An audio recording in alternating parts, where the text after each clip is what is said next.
Bom dia, amigos. Hoje, 20 de outubro de 2021, damos continuidade à nossa fala da semana passada sobre o queridíssimo professor Abdala Mameri.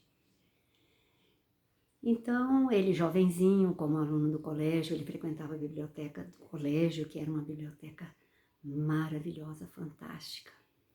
Tinha uma beleza de coleção de obras clássicas nas línguas originais, francês, inglês, holandês, alemão.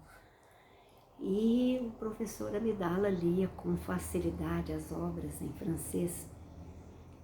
E os padres sempre solicitavam a ele realizar algum trabalho na classe e tudo, para aproveitar o talento do menino.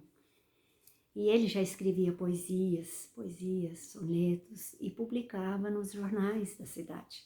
Albor, a própria Gazeta, depois Botija Parda, mas o Botija Parda veio um tanto depois. Mas nessa época, na década, no final de 40, para começo dos anos 50, ele já tinha poesias que dava para publicar um livro. E logo no início dos anos 50, ele publicou o seu primeiro livro, intitulado Cantos de um Cisne Branco, e depois ele publicou Rebentos. E por essa época ele já trabalhava, ele já tinha se formado, e o encantamento da vida do professor Abdala era comemorar e sempre falar na gloriosa turma do ano de 1942 do Regina Passes. E ele guardava nos seus arquivos, no seu acervo maravilhoso, a foto de todos os colegas da turma, foto com a toga de formatura, a gravatinha borboleta, todos com aquela dedicatória. Ele solicitou aos colegas a foto de cada um para poder guardar no seu álbum de lembranças. E ele tinha 17 anos quando se formou ali na 1942. E daí em diante ele não parou mais de escrever, de trabalhar e buscar recursos. Trabalhou como balconista e tantas outras coisas. Em 1953 ele casou-se com a senhora Célida, com a jovem Célida Peixoto. E criou uma família maravilhosa, tiveram 7 filhos, todos hoje são pessoas esclarecidas, formadas, cada um numa profissão escolhida e maravilhosa. Foi um pai exemplar, então como família, os filhos estão aí, a esposa para confirmar tudo que eu digo. Como profissional, ele foi trabalhar no Banco Hipotecário primeiro, trabalhou um tempo no Banco Hipotecário, depois prestou concurso para o Banco do Brasil, e ali no Banco do Brasil ele trabalhou até se aposentar.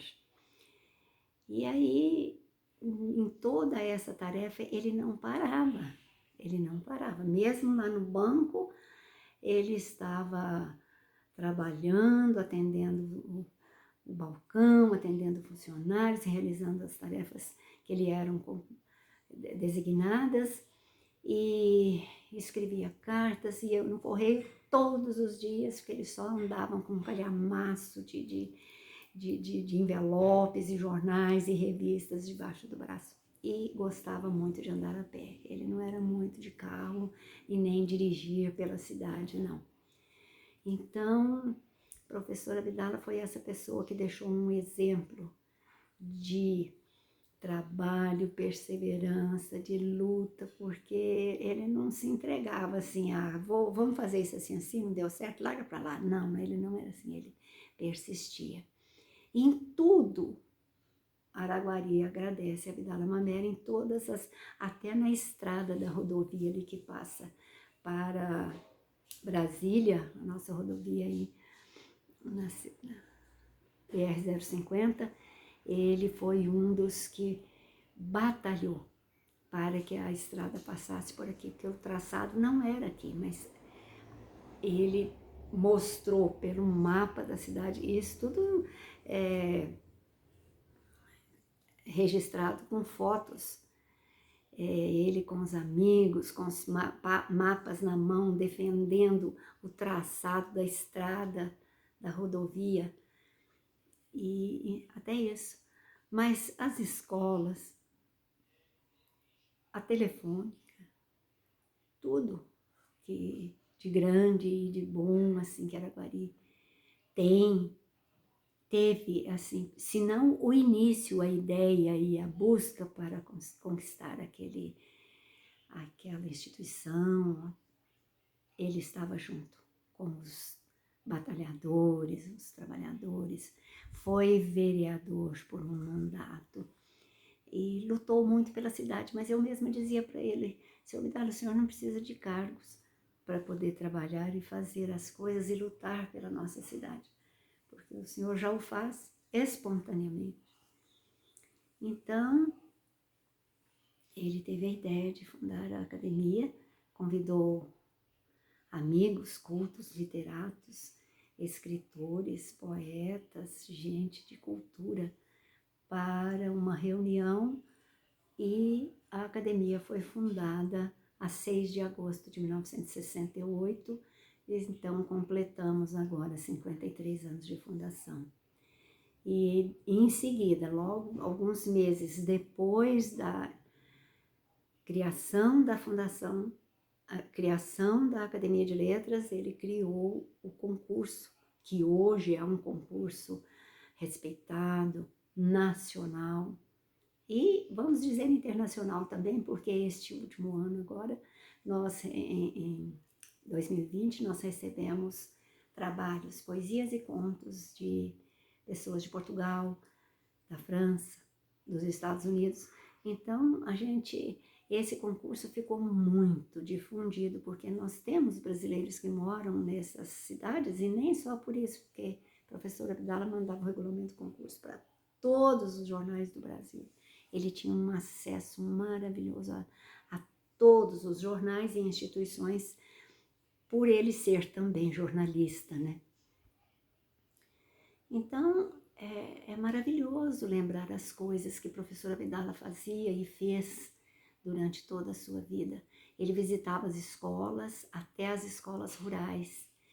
Se a escola tivesse assim estragada, precisando de alguma coisa, ele ia batalhar para arrumar aquilo, ir atrás das pessoas, das autoridades, para poder dar um conforto para as professoras e para os alunos. As escolas da cidade estavam em todas as solenidades cívicas, batalhão. Ele instituía comemorações, ele criava as comemorações, ele deixava um calendário na mesa dele de trabalho, lá no escritório dele em casa, para acompanhar todos os meses alguma data importante, até os aniversários centenários ou mesmo comemorativos dos nascimentos dos grandes compositores, do hino nacional, Semana da Pátria. Ele não esquecia nada. Os pracinhas, os araguarinos que foram lutar na guerra. Então, ele homenageava todo mundo, ele dava valor nos trabalhos, pequenos que fosse, de todo mundo, ajudava os escritores iniciantes, publicava livros às suas expensas, às suas despesas, por conta dele. E ele punha mesmo, né, o risco da Abdala Mameli. E ele publicava, ele ajudava os autores a lançar suas obras. E assim por diante. Hoje a nossa Casa da Cultura se chama Casa da Cultura Abdala Mameli, em homenagem a ele, porque aquilo ali foi construído para ser a cadeia e o fórum municipal. Funcionou realmente nessa função, nessa categoria, por um tempo. Depois foi levada mais distante de Araguari, o prédio ficou vazio e ele lutava, não, precisa ser uma Casa da Cultura, precisa ser transformada. E de fato, na década de 80, foi instituída a Casa da Cultura e posteriormente com o nome dele, Abdala Maméria. Mas eu ainda precisava falar algumas coisas que o professor Abdala deixou para nós, mas vai ficar para a próxima semana, dia 27 de outubro. Agradeço a atenção de todos e deixo um bom dia muito especial para os ouvintes, para os amigos do coração. Até lá.